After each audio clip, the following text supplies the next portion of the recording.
The Legion has fallen. Not in battle, not against the NCR, not even against the Brotherhood. They fell to bad writing. I said I'd come back if they ruined the Legion, and here I am. But the Legion isn't even the worst part.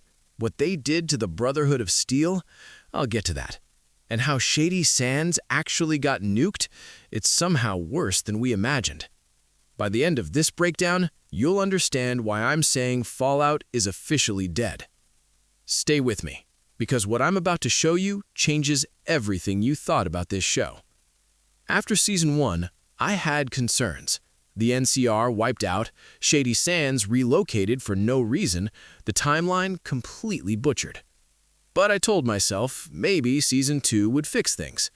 I was dead wrong. Welcome back to Breakdown Epic.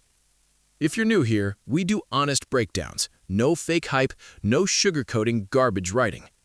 I'm covering episodes 2 and 3 today, because honestly, they're connected in their destruction of everything we loved about this franchise.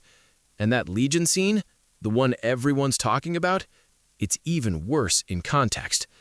Let's get into it. Episode 2 opens with what we've been waiting for, the destruction of Shady Sands, the moment that changed everything.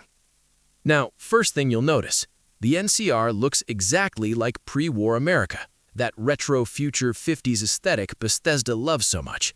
Here's the thing, that's not what the NCR was supposed to be.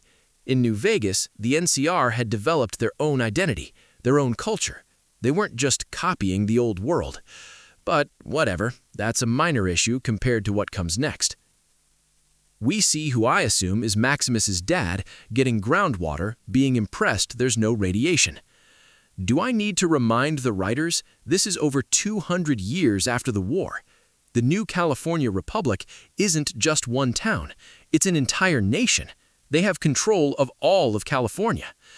But sure, let's pretend radiation is still a major concern in their capital city. You know, I'll keep the nitpicks to a minimum, because there's a much, much bigger problem coming. So, Lucy's dad put one of those mind control chips on a random caravan merchant. And of course, there's a cheeky little reference. Patrolling the Mojave almost makes you wish for a nuclear winter. Member berries. Pure member berries. But here's where I genuinely lost my mind. This merchant, with a nuclear bomb in his cart, just strolls directly into the middle of Shady Sands. No NCR troops stopped him, no one checked his car. Oh, and they blow up a classic car with a minigun outside. This serves absolutely no purpose in the episode, except to make the Brotherhood look like complete idiots. And here's what really gets me. The Brotherhood of Steel is the face of this franchise. Bethesda made them the face of the franchise. Every single game features Brotherhood power armor on the cover, and yet the TV show makes them as incompetent as possible. Let's talk about the Elder Meeting. So there's a woman in charge of one of the chapters, and one of the other leaders actually pushes back. Where we come from, women don't get to talk. That was probably the only time I laughed watching this show. But here's my actual problem with this scene. If the Brotherhood of Steel chapters can just casually unite in their giant battle zeppelins, why haven't they taken over the wasteland and established society? Why is there no NCR equivalent for the Brotherhood? There's no reason for them to live in bunkers underground if they have massive armies. And they don't even care about preserving technology anymore. As they repeat several times, their goal is to protect and restore the wasteland. So why haven't they done that? So the elders agree to team up against the Commonwealth chapter. And if you didn't think the Brotherhood was ruined enough, they start beating the hell out of each other, like a fight club in the middle of their military operation. And out of nowhere, this huge guy challenges Maximus. Now, of course, the bigger guy is more skilled, better in every perceivable way. But guess what happens? He has to pull a knife, and Maximus still defeats him, still kills him. Makes total sense. This is supposed to be our faction to root for? A bunch of violent children who can't control themselves? And the Brotherhood plotline ends with the representative from the Commonwealth showing up. It's Kumail Nanjiani. An Indian man is representing the Commonwealth Brotherhood chapter. I guess Arthur Maxon was just too based for this show. The actual established leader of the East Coast Brotherhood just doesn't exist. Remember when the Brotherhood of Steel meant something? Those days are over. Now let's switch to Lucy and the Ghoul. Lucy is trying to lecture the Ghoul on the Golden Rule. Treat others as you'd like to be treated. Another iconic New Vegas song plays in the background. This one actually fits better than Big Iron did last episode, so small victories. And for some reason, she tells the Ghoul all about A Christmas Carol, as if a man who was alive before the war wouldn't already know the story. They hear a cry for help from a nearby building, and Lucy, despite everything she went through in Season 1, has to check it out. She's learned absolutely nothing. She would not last 5 minutes in this wasteland, but whatever. They find a Legion slave and some other guy who isn't wearing Legion gear. The Ghoul slits the guy's throat, eats some of his flesh, as you do in the post-apocalypse. But the flesh has been poisoned, rad scorpion venom, and rad scorpions come out of the vents, in the ceiling. Scorpions hide in ceilings now, in the apocalypse, sure. Then a giant rad scorpion bursts through another room, and here's where it gets ridiculous. The Ghoul, a grizzled badass who survived over 200 years, almost gets killed by a generic rad scorpion. Really? Now, I'll give credit where it's due. The Ghoul does something actually based here. He uses the slave woman as a human shield. He still gets stung in the leg, but at least he tried. But Lucy, being an absolute idiot, uses their last stim pack to save the slave woman, and then leaves the Ghoul to die. Listen, I know the Ghoul was arguably evil in Season 1, but he's clearly her best chance for survival, and she'd rather travel with a slave who, of course, indirectly betrays her by leading her directly to the Legion camp, and she gets captured. That's where Episode 2 ends. Before we move to Episode 3, let me quickly cover the vault. It's not really important. Lucy's brother has unfrozen all the future Vault Tech employees. He pretends to be their manager.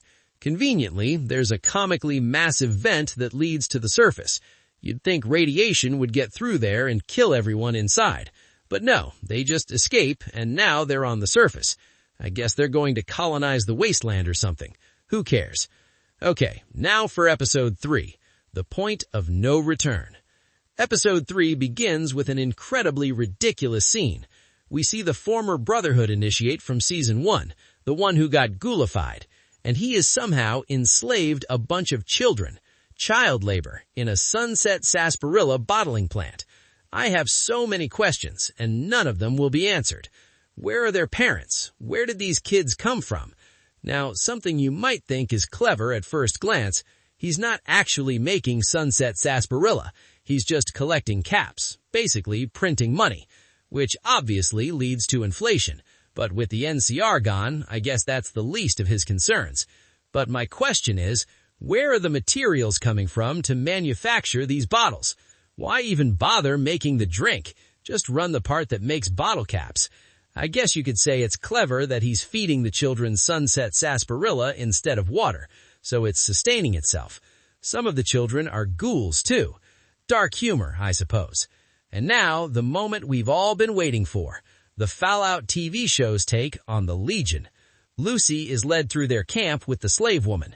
First thing you'll notice, almost all the Legion members are white, except for their leaders. And yes, leaders, plural. I'll explain that disaster in a moment. Second, we see a man wearing what appears to be Lanius's helmet. It's Macaulay Culkin, and he slits the slave girl's throat. It's so obvious this is meant to be funny.